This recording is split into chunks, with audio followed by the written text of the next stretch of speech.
মধ্যে ভুট্টা গম এটা কি গুঁড়ি নাকি? এটা কি বিক্রি করার জন্য নাকি?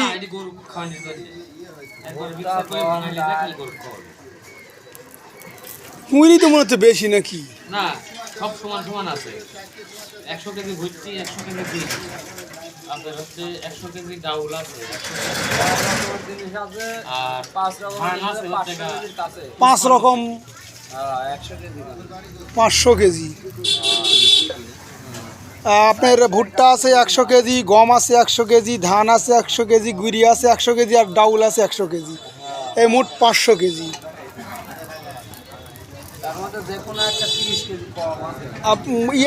এখন 100 কেজি ভুট্টার দাম কীরকম? মানে ভুট্টা 1300 টাকা মন, আর গম 1500 1300, আর ডাউল 2080। আর একটা দিছে ধান, মোটা ধান 1200 টাকা মন, আর বাদ তেলে গুঁড়ি 600 টাকা মন। এখন আমি হিসাব করব, যেহেতু আমার গরু আছে আমি হিসাবটা করবো। এর আগে আমি খাওয়াইছিলাম আলহামদুলিল্লাহ, যে গরু আমার 3 সের দুধ হয়েছিল, এটা খাওয়ানোর পর কিন্তু প্রতিদিন আমি সকালে 1 কেজি এবং রাত্রেবেলা 1 কেজি 2 কেজি করে আমি খাওয়াইছি। ইনশাল্লাহ গরুর দুধ কিন্তু 2 কেজি করে বাড়ছে। আমি ইনশাল্লাহ আল্লাহ যদি বাছার আগে আবার বুধবারে ভাঙাবো আমার গাভীর জন্য। আপনাদেরকে কিন্তু এর আগে আমার ভিডিওতে গাভীগুলো দেখাইছি, বাছুরটা দেখাইছি।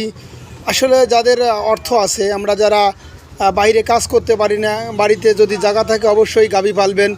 গাভী কিন্তু লাভজনক। আর মেন কথা হলো ভালো জাতের গাভী কেনার দরকার নাই, একদম টাটকা দেশিগুলা কিনবেন, আর বীজটা দিবেন হলো বিদেশি, ভালো লাগবে।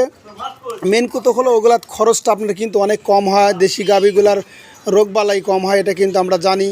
আগে দাদারা, এই যে বাবাজিরা আগে পালছে দেশি গাভীগুলা, ওগুলার কিন্তু রোগবালাই অনেক কম হয়। আমি ইনশাল্লাহ এর মধ্যে একটা পরীক্ষামূলক ইনশাল্লাহ নিয়েছি, আপনাদেরকে কিন্তু দেখাচ্ছি শুরু থেকেই শেষ পর্যন্ত কত দিয়ে কিনছিলাম। আর 1.5 বছর আগে কিন্তু আমি গরুটা কিনছিলাম মাত্র 60,000 টাকা দিয়ে, এখন কিন্তু দুধ হচ্ছে 10-12 করেই এখন বাছুরটা কিন্তু আছে। আমি পুরাটা হিসাব কিন্তু বলেছি 3 বছর পর আপনাদেরকে ইনশাল্লাহ এই গরুটার দিব। কিন্তু খাওয়াতে হবে গরুকে ভালো মন্দ, যেমন নিজের শরীরটা ভালো রাখতে হলে আমাদের ভালো মন্দ খেতে হবে, এরকম গরুগুলাকে কিন্তু ভালো মন্দ খেতে দিতে হবে, নইলে কিন্তু আমরা বেনিফিট বা লাভ আসবে না। তাই বাবাজির না এগুলা।